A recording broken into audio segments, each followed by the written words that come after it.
कोई छोटी मोटी हस्ती नहीं, वो सपनों की जान होता है। पिता सिर्फ पिता नहीं, संतान की पहचान होता है। हम सभी जानते हैं कि आज अर्थात जून माह के तीसरे रविवार को अपन फादर्स डे के रूप में मना रहे हैं। सर्वप्रथम 19 जून 1910 ईस्वी में इस दिन को मनाया गया था, जो सोनेरा डॉड के प्रयासों से संभव हुआ था। सोनेरा डॉड, जिनकी मां की मृत्यु उनके बचपन में ही हो गई थी और उसके बाद पिता विलियम स्मार्ट के द्वारा उनकी परवरिश की गई थी। पिता की परवरिश इतनी अच्छी थी कि उन्हें कभी भी अपनी मां की कमी महसूस नहीं हुई और आगे जाकर 1966 ईस्वी में इस दिन को मनाने की आधिकारिक घोषणा भी कर दी गई थी। बचपन में उंगली पकड़कर छोटे छोटे कदमों से चलने से लेकर बड़े होकर अपने पैरों पर खड़े होने तक जो खास शख्सियत हमारे हर कदम पर हमारे साथ होता है, वह होता है हमारा पिता। पिता ही वह इंसान होता है जो हमारे सपनों को साकार करने के लिए स्वयं के सपनों की धरती को बंजर छोड़ देता है।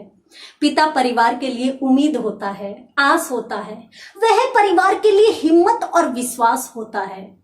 मेरी दुनिया मेरा जहान हो, आप ही मेरे लिए सबसे महान हो। अगर मेरी मां मेरी जमीन है तो पिता आप मेरे लिए पूरा आसमान हो। एक प्रसिद्ध मूर्तिकार था जिसकी मूर्तियां बहुत ही सुंदर होती थी। उसका एक बेटा था और वह चाहता था कि वह उसके समान ही एक सफल मूर्तिकार बने। हुआ भी कुछ वैसा ही और उसका बेटा भी मूर्तियां बनाने लगा। पुत्र ने मूर्तियां बनाता और फिर अपने पिता के पास लेकर जाता। पिता उसमें कोई न कोई खामी निकालते, पुत्र उनको ठीक करता और उसकी मूर्ति बहुत ही सुंदर बन जाती। इस प्रकार से चलता जा रहा था और धीरे धीरे ऐसे हुआ कि पुत्र की मूर्तियां बहुत सुंदर बनने लगी और उसे यूं अभिमान होने लगा कि वह एक सफल मूर्तिकार बन चुका है और वह अपने पिता से भी सुंदर मूर्ति बना सकता है। एक दिन उसने एक मूर्ति बनाई और अपने पिता के पास लेकर गया। जैसे ही पिता के पास लेकर गया, पिता ने फिर खामी निकाली। वह झुंझलाया, उसे गुस्सा आया क्योंकि अब उसके सब्र का बांध टूट चुका था। पिता ने ये सब देखकर और उसकी मूर्तियों पर टिप्पणी करना बंद कर दिया। धीरे धीरे पुत्र की मूर्तियां बिकनी बंद हो गई, बेकार होनी शुरू हो गई। उसे समझ में नहीं आ रहा था कि वह क्या करे, ये सब कैसे हो रहा है। और फिर एक दिन वह अपने पिता के पास गया। पिता से पूछा तो पिता ने एक बहुत ही सुंदर छोटा सा वाक्य उसे कहा कि तुम संतुष्ट हो गए, इसलिए तुम्हारे आगे बढ़ने की संभावनाएं खत्म हो गई।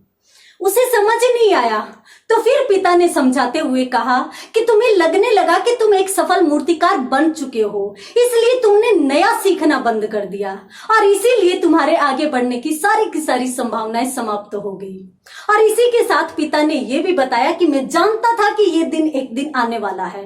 तो पुत्र ने सवाल किया कि जब आप जानते थे तो मुझे पहले समझाया क्यों नहीं। तो पिता का जवाब बहुत ही सरल और बहुत ही सुंदर था। उन्होंने कहा कि मेरे पिता ने मुझे समझाया था परंतु मैंने नहीं सुनी थी, तो इसलिए मैंने समझाने की जगह प्रयोग करके सिखाना ज्यादा उचित समझा। और यहाँ पर इस कहानी से हमें यही शिक्षा मिलती है कि हम चाहकर भी, प्रयास करके भी हमारे पिता के अनुभवों से आगे नहीं जा सकते और जो बात कहकर या समझाकर नहीं समझाई जा सके उसको प्रयोग के माध्यम से समझाया जा सकता है। और अत्यंत महत्वपूर्ण सीख, जब हम नया सीखना बंद कर देते हैं तो वहां पर हमारे विकास की संभावनाएं समाप्त हो जाती है। हमारे पिता कभी हमारा बुरा नहीं चाहते। जल अपना पूरा जीवन देकर वृक्ष का भरण पोषण करता है, शायद इसीलिए वो लकड़ी को डूबने नहीं देता। तो अंत में मैं सिर्फ यही कहना चाहूंगी कि आज के दिन हम सभी की यही प्रार्थना होनी चाहिए कि हे ईश्वर, हे भगवान, मेरी जमानत तेरी अदालत में यह होनी चाहिए कि मैं दुनिया में जैसे भी रहूं, जहां भी रहूं, मेरे पिता का स्थान सदैव ऊपर होना चाहिए। और इसी के साथ फादर्स डे पर सभी फादर्स को बहुत बहुत शुभकामनाएं। धन्यवाद।